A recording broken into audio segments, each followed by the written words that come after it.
ಅಷ್ಟು ಸೌಮ್ಯವಾಗಿ ಮಾತಾಡೋ ಕಡೆ ಜೋರಾಗಿ ಬಿಟ್ರು. ಹಿಂಗೆ ಮಂಡೆ ಗಿಂಡೆ ಕೆಟ್ಟಿದ್ಯಾ?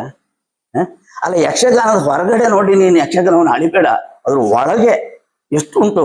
ನಮ್ಮಂಥವ್ರಿಗೆ ಮೇಳದಲ್ಲಿ ಮಾಡ್ಲಿಕ್ಕೆ ಅಷ್ಟು ಕಷ್ಟ ಆಗ್ತದೆ. ಭಾಷಣಕ್ಕೆ ಶ್ರೀಕಾಂತ್ ಹೇಳಿ ಅನ್ನೋದು ಉಂಟು. ಇಲ್ಲಿ ಹತ್ರ ಎಲ್ಲ ನಾನೇ ಹೋಗುದು. ಒಂದ್ಸಾರಿ ಏನಾಯ್ತು, ಇದೊಂದು ಬಾರಿ ಇಂಟ್ರೆಸ್ಟ್, ನಾನು ಬಿದ್ದಿದ್ದವ್ರು ಬೈಕ ಒಂದ್ಸರಿ. ಒಂದ್ ಪಾಪ ತಲೆ ವಿಷಯ ಆಯ್ತು, ಪೆಟ್ಟಾಯ್ತು. ಶಂಕಪ್ಪ ದೂರ ಬೆಟ್ಟ ಮನೆ ಬಪ್ಪತ್ತಿಗೆ. ಅದು ಎಂತ ಆಯ್ತಂದ್ರೆ,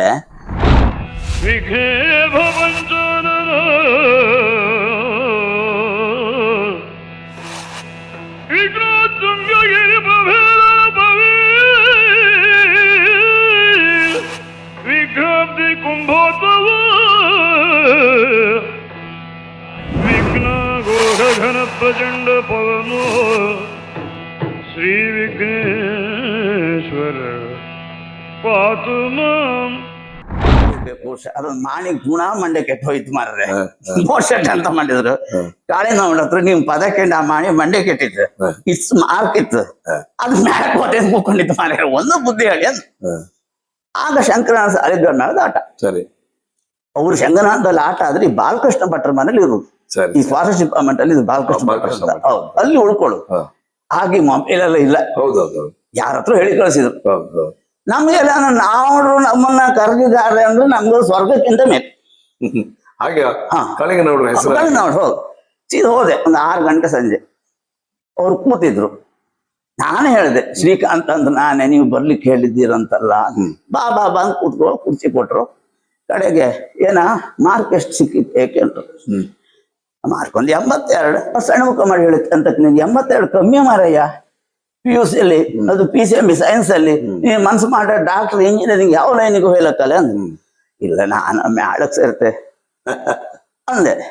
ಮೇಳಕ್ ಸೇರಿ ಯಕ್ಷಗಾನ ಗೊತ್ತಿತ್ತು ಹಾಕೊಂಡ್ರು. ಆಗ ನೋಡಿ ನಾನು ಕೋಮಲ ಅಂಗಿ ಕೇಳಿ ಮತ ಗಜ ಕಾಮಿ ಪಾಂಚನ ಪೂರ್ತಿ ಹೇಳಿದವ್ರ ಎದುರುಗಡೆ. ಅವ್ರು ಗಮ್ಮತ್ ಮಾಡಿ ಗಮ್ಮತ್ ಮಾಡಿ, ನೀ ಮೇಳಕ್ ಮಾಡ ನಾನ್ ಮೇಳಕ್ ಬೇಕಾಗ್ತೇನೋ ಮಾರಯ್ಯ, ನಿಂದು ಈಗಲೂ ಹಿಂಗಿದ್ರಿ, ಇನ್ನು 2 ವರ್ಷದಲ್ಲಿ ನೀನ್ ಸೇನ್ ಆಗ್ತೇವ. ಗಮ್ಮತ್ ಮಾಡಿದವ್ರು ಬಿಡಿ. ಕಡೆಗೆ ಅಷ್ಟು ಸೌಮ್ಯವಾಗಿ ಮಾತಾಡೋ ಕಡೆ ಜೋರಾಗಿ ಬಿಟ್ರು. ಹಿಂಗೆ ಮಂಡೆ ಗಿಂಡೆ ಕೆಟ್ಟಿದ್ಯಾ? ಅಲ್ಲ, ಯಕ್ಷಗಾನದ ಹೊರಗಡೆ ನೋಡಿ ನೀನು ಯಕ್ಷಗಾನವನ್ನು ಅಳಿಬೇಡ, ಅದ್ರ ಒಳಗೆ ಎಷ್ಟು ಉಂಟು. ನಮ್ಮಂಥವ್ರಿಗೆ ಮೇಳದಲ್ಲಿ ಮಾಡ್ಲಿಕ್ಕೆ ಅಷ್ಟು ಕಷ್ಟ ಆಗ್ತದೆ. ಮತ್ತೆ ಇದು ಎಲ್ಲಿವರೆಗೆ ಇರ್ತದೋ ಅಲ್ಲಿವರೆಗೆ ನಾವಡ ಅಷ್ಟೇ ಅಷ್ಟೇ. ಆಮೇಲೆ ನಮ್ಮನ್ನ ಕೇಳೋರಿಲ್ಲ. ನಿನಗೆ ಒಳ್ಳೆ ಮಾರ್ಕ್ ಉಂಟು, ನೀನು ಓದ್ಬೇಕು, ಒಳ್ಳೆ ಮಾರ್ಕ್ ತಕೊಂಡು ಮತ್ತು ಒಳ್ಳೆ ಒಂದು ಉದ್ಯೋಗ ಹಿಡಿ. ಯಕ್ಷಗಾನ ಕಲೀಲಿಕ್ಕೆ ಯಾವತ್ತೂ ಅವಕಾಶ ಉಂಟು. ಬೇಕಾದ್ರೆ ನಾನೇ ಹೇಳಿಕೊಡ್ತೇನೆ, ನನ್ನ ಹತ್ರ ಬಾ ನೀನು, ನಾನೇ ನಿಂಗೆ ಹೇಳಿಕೊಡ್ತೇನೆ. ಎಂತ ಮಾಡ್ತೀವಿ ಕೇಳಿ. ನಂಗೆ ಆವಾಗ ಗೊಂದಲ್ವೇ, ನಂಗೆ ಅಂತದ ನಿನಗೆ ನನ್ನ ಮೇಲೆ ಅಭಿಮಾನ ಉಂಟ ಮಾಡಿ ಕೇಂದ್ರ. ಹೌದು, ಅದಕ್ಕೆ ನಾನು ಕರೆದುಕೊಂಡು ಓಡ್ ಬಂದೆ. ಹಂಗಾರೆ ಅದೇ ಅಭಿಮಾನ ಇದ್ರೆ ನೀನು ನಾಳೆಯಿಂದ ಕಾಲೇಜ್ ಸೇರ್ಬೇಕು. ಸೇರ್ಬೇಕು. ಮತ್ತೆ ಸೇರಿದ ಮೇಲೆ ಮಾತಾಡಲ್ ಬಾ, ಮಾತಾಡು ಅಂತೆಲ್ಲ ಹೇಳಿ. ಹೌದ್ರ ನಂತರ ನಾನು ಡಿಗ್ರಿಗೆ ಸೇರಿದೆ. ಇಂಜಿನಿಯರಿಂಗ್ ಎಲ್ಲ ಮಾಡೋ ಆಸೆ ಬಿಟ್ಟೆ, ಡಿಗ್ರಿ ಸೇರಿದೆ. ಆಮೇಲೆ ಭಾಗವಹಿತ ಕೊಡೋರು ಯಾವತ್ತು ಕಲಿಬೇಕು ಅಂತ ಹೇಳಿದ್ರು. ಆಮೇಲೆ ಒಂದ್ ದಿವಸ ಶಂಕರನಾಥಲ್ಲಿ ಒಂದು ಈ ಶಾಲೆಯಲ್ಲಿ ಒಂದು ತಾಳ್ಮದ್ವೆ ಆಗಿತ್ತು. ನಾನು ಪೂರ್ವ ಮತ್ತೆ ನಾವ್ರು ದ್ವಂದ್ವ ಅವತ್ತು. ಆಗ ಈ ಸರ್ವೋತ್ತಮ್ ಶೆಟ್ರು ಮತ್ತೆ ನಿಮ್ಮ ಹಾಲಡಿ ಜಯವಂತ ಕಾಮತ್ರು, ಸಂಕಪ್ಪ ಹೆಗ್ಗೇರಿ ಕೊರಗೆ ಶೆಟ್ರು, ಸಂಕಪ್ಪ ಶಿವರಾಮ್ ಶೆಟ್ರು, ಅಪ್ಪಯ್ಯ, ಆಮೇಲೆ ಇವರು ನಿಮ್ಮ ಕಿಬ್ಬೇರಿ ಕರುಣಾಕ ಶೆಟ್ರು, ಅಲ್ಲ ಕಿಬ್ಬೈಲ್ ಅವರೆಲ್ಲ ಅರ್ಥಧಾರಿಗಳು, ದೊಡ್ಡ ಅರ್ಥಧಾರಿಗಳು ನಮ್ಮ ಪ್ರಾಂತ್ಯದಲ್ಲಿ. ಹೌದೌದು, ದೊಡ್ಡ ಅರ್ಥಧಾರಿಗಳು. ಅವತ್ತು ಕಾಳಿ ನೋಡ್ಬೇಕಾಗುತ್ತೆ. ನಾನು ಪುರೋಹಿತಿದ್ರು ಅಲ್ಲಿ ಚಂದದಿಂದ ಬಂದ ಅದೊಂದು ದ್ವಂದ್ವ ನಡೀತು. ಆಮೇಲೆ ನಾವು ಹೊರಗೆ ಬಂದು ಕೂಡ ನಮ್ಮ ತಂಡ ಒಟ್ಟಿಗೆ ಹೋಯ್ತು. ಹುಡುಗರ ಮಕ್ಕಳು ತಂಡ ಹೊಂದಿತ್ತು. ಈ ಶಂಕರನಾಥ ಈಗ ಅಭಿಮಾನಿ ಅಂದ್ರೆ ನಾವು ಅಲ್ಲಿ ಕೂತ್ಕೊಂಡು ಅವ್ರಿಗೋಸ್ಕರ ನಾವು ಎದ್ಬಿಟ್ಟು ನಾವು ಹೇಳೋದು. ಆಮೇಲೆ ಇದು ಹೋಗುವಾಗ ಶಂಕರನಾಥ ಆಗೊಂದು ಸರ್ಕಲ್ ಇದ್ದಿತ್ತು, ಈಗ ಬಹುಶಃ ತೆಗ್ದಿರ್ಬೇಕು. ಆ ಸರ್ಕಲ್ ಅಲ್ಲಿ ಒಂದು ಕಟ್ಟೆ ಅದು, ಅದ್ರ ಮೇಲೆ ನಾವು ಕೂತ್ಕೊಂಡ್ರು. ನಾವೆಲ್ಲರೂ ಸುತ್ತ ಕೂತ್ಕೊಳ್ತು. ಆಮೇಲೆ ಒಂದಿಷ್ಟು ಅವರು ಲೋಕಾಭಿರಾಮ ಅಂದ್ರೆ ನಮ್ಮ ಹುಡುಗರು ಇದರಲ್ಲೇ ಮಾತಾಡಿದ್ರು. ಮತ್ತೆ ಕಡೆ ಪುನಃ ಅಲ್ಲಿ ಹೋಗಿ ಭಾಗವತಿಗೆ ಮಾಡಿದ್ರು. ಇದು ಅಂದ್ರೆ ನಾನು ನಿಜವಾಗಿ ಇಲ್ಲಿ ಹೇಳುವುದೇನಂದ್ರೆ, ಇವತ್ತು ನಾನು PhD ಮಾಡಿ ಕಾಲೇಜು ಲೆಕ್ಚರ್ ಆಗಿ, ಆಮೇಲೆ ಅಸೋಸಿಯೇಟ್ ಪ್ರೊಫೆಸರ್ ಆಗಿ, ವಿಭಾಗದ ಮುಖ್ಯಸ್ಥನಾಗಿ, ನಿವೃತ್ತನಾಗಿ, ಈಗ ನಂಗೆ ದೇವರು ಪೆನ್ಷನ್ ಕೊಟ್ಟಿದ್ದ, ನಂಗೆ ಸಾಕಾಗುವ. ಇಲ್ಲಿಂದ ನಾನೀಗ ನಿಮ್ಮ ಹಾಗೆ ಒಂದು ಭಾಗವತ್ನಾಗ್ತಿದ್ನೇನು. ಅಷ್ಟೇ. ಅದಕ್ಕೊಂದು ನಂಗೆ ದಾರಿ ತಂದದ್ದು ಆ ಕಾಲದಲ್ಲಿ ಹೌದು ಹೌದು. ಕಾಳಿಂಗನವರು. ಕಾಳಿಂಗನವರು ಹೌದು. ಅದು ಪ್ರೇರೇಪಣೆ. ಹೌದು. ಯಕ್ಷಗಾನ ಹೆಚ್ಚನ್ನು ಆಶ್ರಯಿಸಬೇಡ, ನಿನ್ನ ಪರಿಧಿಯಲ್ಲೇ ಅದನ್ನ ಸ್ವೀಕರಿಸ. ಹೌದು ಯಕ್ಷಗಾನ ಹೌದು ಹೌದು ಹೌದು ಜಾಸ್ತಿ ಇದು ಮಾಡಬೇಡ, ಯಾಕಂದ್ರೆ ವಿದ್ಯೆ ಇತ್ತು ನಿನಗೆ. ಇದೆ.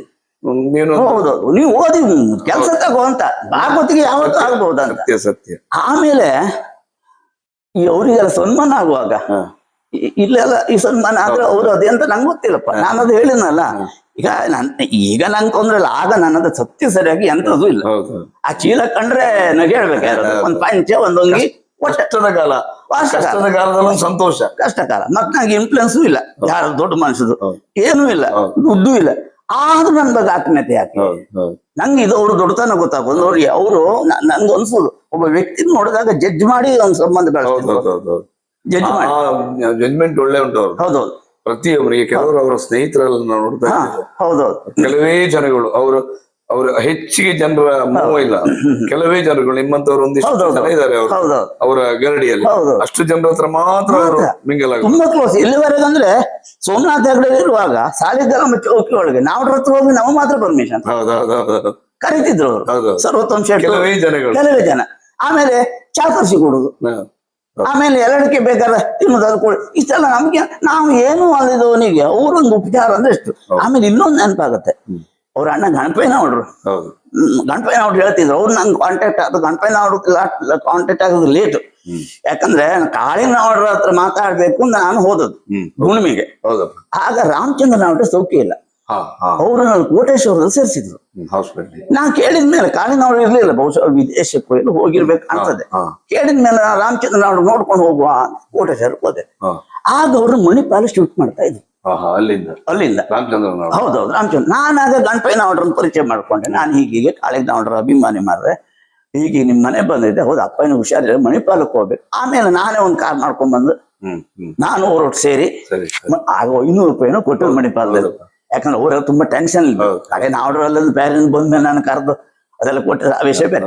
ಆಗ ನಮ್ಮ ಗಣಪಯ್ಯನವ್ರು ಪರಿಚಯ ಮನೆಯವರಿಗೆಲ್ಲ ಖುಷಿ ಆಯ್ತು. ಕಾಳಿಂಗನವ್ರ ಹತ್ರ ಹೇಳಿ ಒಂದು ಮನೆಯವ್ರು, ಯಾರೋ ಮಾರಿನ ಅಭಿಮಾನಿ, ನಮ್ಗೇನು ಪರಿಚಯ ಇಲ್ಲ. ಒಂದು ಬಹಳ ಒಳ್ಳೆ ಕೆಲಸ ಮಾಡಿ ಕೊಟ್ಟು ಹೋದ. ಅವನೇ ಮಣಿಪಾಲಕ್ಕೆ ಬಂದು ಆಸ್ಪತ್ರೆ ಸೇರಿಸಿ ಅಂತ ಹೇಳಿ ಅಪ್ಪ ಸೇರಿಸಿ ಎಲ್ಲ ಇದು ಮಾಡಿ. ಅದ್ರ ಮೇಲೆ ಈಗ ನಾನು ಗಣಪಯ್ಯನವ್ರು ಫೋನ್ ಮಾಡ್ತಾರೆ, ಮಾತಾಡ್ತಾರೆ. ಮನೆಗೆ ಹೋಗಿದ್ದೆ. ಗಣಪಯ್ಯನವ್ರು ಒಂದ್ ದಿವಸ ಹೇಳಿದ್ರು, ನಮ್ಮ ಕಾಳಿಂಗ ಮನೆ ಬಂದು ಕೂತಾಗೆಲ್ಲ ಒಬ್ರು ಹೆಸರು ಹೇಳ್ತಿದ್ದೆ. ಹೆಸರು ಹೇಳ್ತಿಲ್ಲ, ಒಂದು ಮಾಡಿ ಉಂಟು ಮಾರಯ್ಯ. ಆ ಮಾಡಿಗೆ ಯಕ್ಷಗಾನ ಮೇಳದ ಹುಚ್ಚಿ ಹಿಡ್ಕೊಂಡು ಮೇಳಕ್ ಬರ್ತದೆ ಅಂತೇಳಿ ಜೋರು ಮಾಡಿ ಕಳ್ಸಿದೆ. ಈಗ MA ಮಾಡಿದೆ, ಒಳ್ಳೆ ಭಾಷಣ ಮಾಡ್ತಾನೆ.